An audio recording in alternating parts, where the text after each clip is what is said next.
Hello guys, today it's modeling time again. A new video is ready to go. After adding the wooden planks and the resin parts to the Dragon M4 Sherman in the first part, today we move on to the next part. Today we are focusing on the base color and painting realistic wood textures, so let's get started.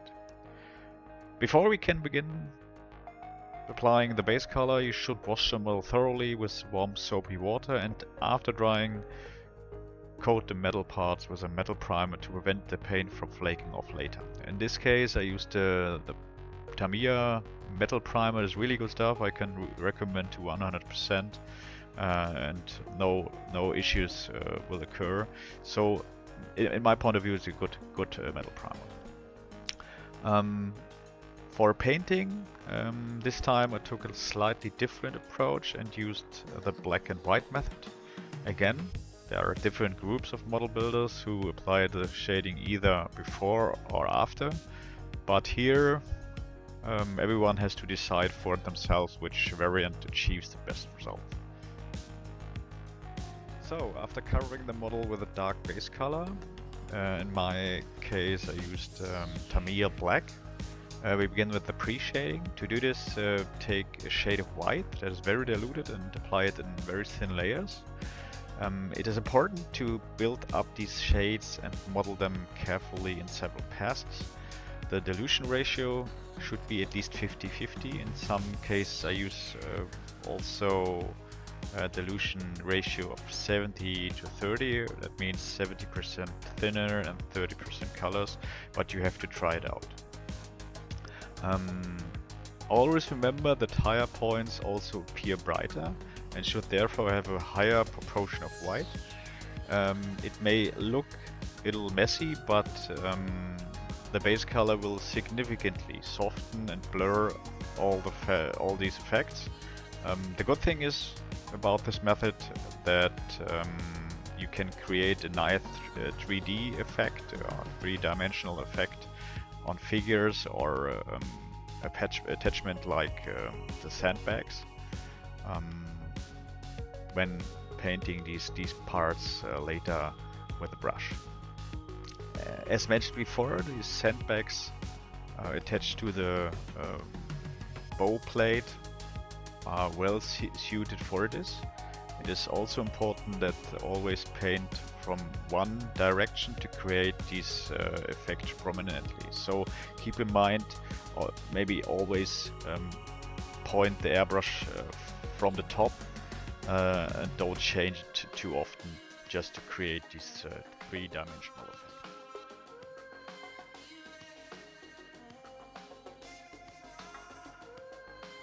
For the first coat of paint, I start with the dark olive drab, in this case from AK Real Color. These colors are as good as colors from Tamiya, and it's really easy to work with. At this point you can add a few drops of clear varnish to create a silky matte finish. Now it is also particularly important to apply this paint very thinly and watch how the pre-shading slowly comes to life. You could say that it almost acts like a filter. After the first coat of paint, you can change the color tone and start adding more highlights with olive drab faded. And now comes a philosophical question, because you have to decide how many more color gradations you want to apply. I decided to use two more, which were then lightened further with buff from Tamiya. But here you really have to be careful that it doesn't look too unnatural, so it's better to approach it cautiously and decide spontaneously how far you can or you want to go. These effects will certainly be softened by washings and weathering effects, but it can also very quickly look very unnatural. But you have to decide that for yourself. And art is always in the eye of the beholder.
if you're satisfied with the result, let everything dry for at least 6 hours, better is 1 day, before you start applying the first wash.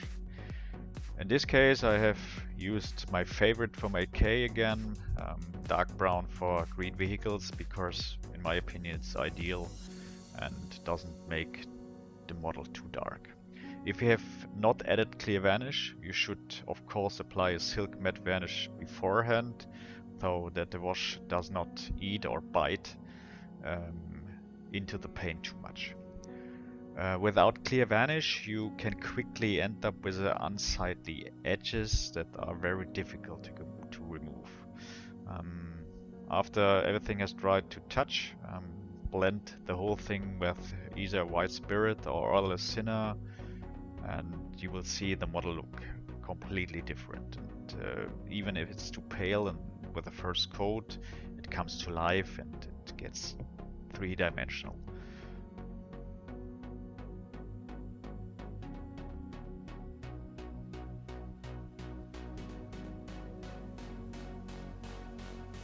So even if you sometimes wonder whether it looks good, and I can assure you, I also have my doubts sometimes if this step will turn out well, because even I have my doubts in one or two moments when building this model, when I think, oh shit, this could maybe cause a problem. But I can assure you that thanks to the many steps that will still follow, it's usually always turn out well, and you can also conceal minor mistakes. So to give up, everything will be fine, because yeah, sometimes you have to try out, and maybe you have to make a mistake. Okay, you have your lessons learned and start again. But you can only better yourself in modeling when trying things out. So always keep in mind, this is a process and everything can be fixed.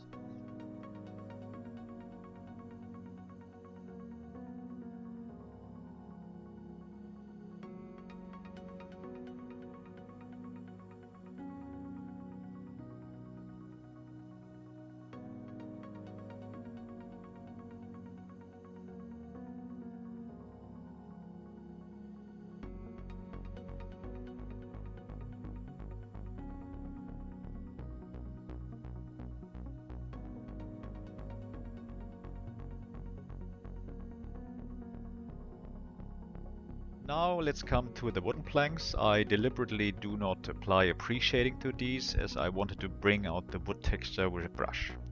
So we will start with a thin coat of white paint to create the first shadow effects, or three-dimensional effects. Allow everything to dry for at least 30 minutes so that the next coat of paint does not ruin the previous step.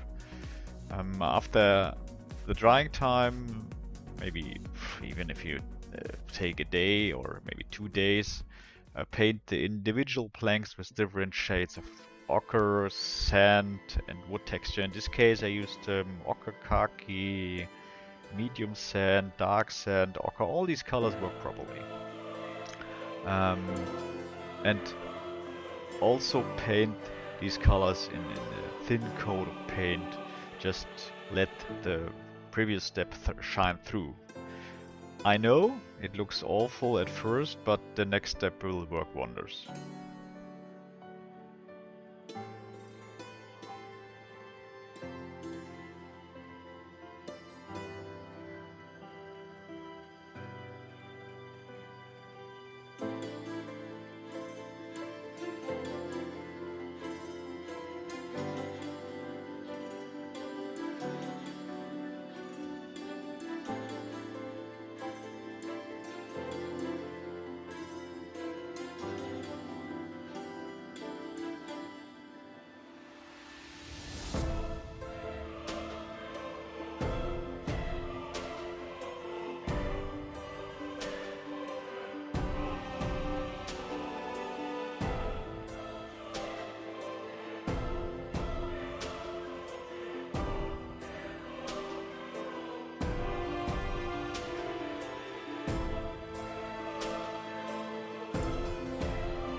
If necessary, you can apply a second thin coat of paint here and there, but you should only do so if you apply the first coat of paint too thinly.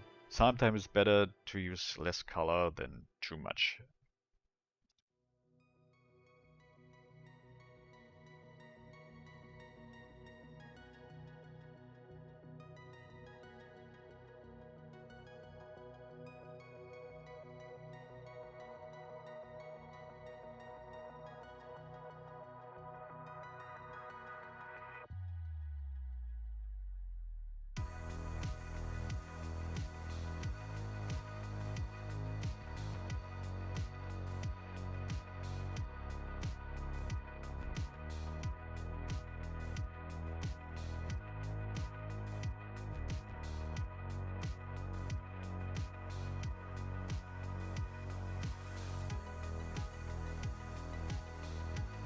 And now we come to the point where I really had my doubts about whether it would work or not.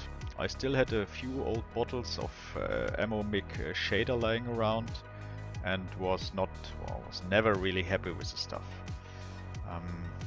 Because yeah, it worked not in these conditions I prefer, and but as I mentioned that could be removed with water, as it's like ink, I just gave it a try. And lo and behold, it works. It was, in the end, it produced a great effect when applying it in thin layers, and when it's dry, it looks very cool. If necessary, you can apply a second coat, and then I used a color I never thought would be such a great color or could create such a great effect.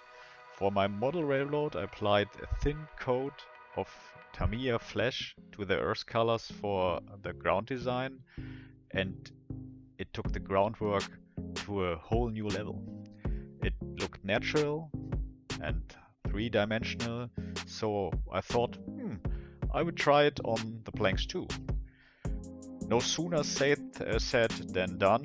I took Dio brush from Ammo and then very gently worked out the wood structure in several passes.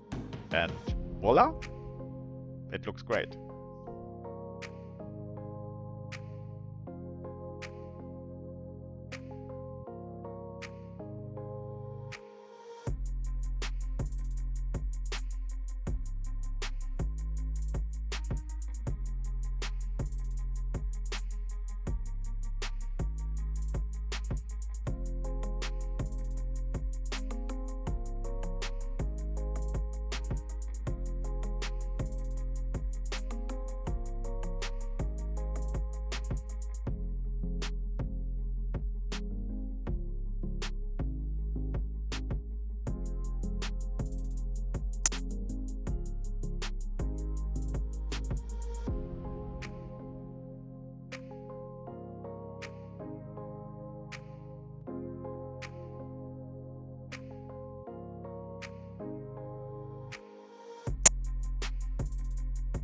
And if you feel you need to work on it further, do a second or a third pass. Wood has so many shades, and when exposed to the weather, it often looks light, gray, brown, or even black. You have complete freedom here. You have to like it. And if you want to try it out beforehand, build some mock-ups to test yourself. After that, add some shades to the bolts and the screw heads with the ink again, and paint the bolts and screw heads with rust tone, and the thing is finished.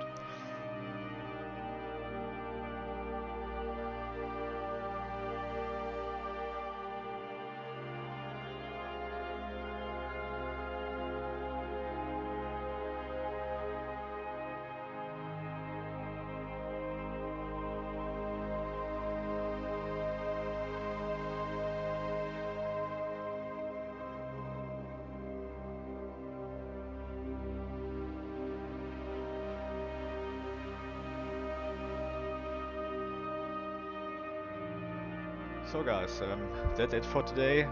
I showed you how to paint the base color and the wood planks. I hope you enjoyed it. If you liked the video, leave me a comment, and if you like a subscription, it would be great if we can together let the channel grow. Here's some pictures. Thanks for watching, and see you next time. Happy modeling.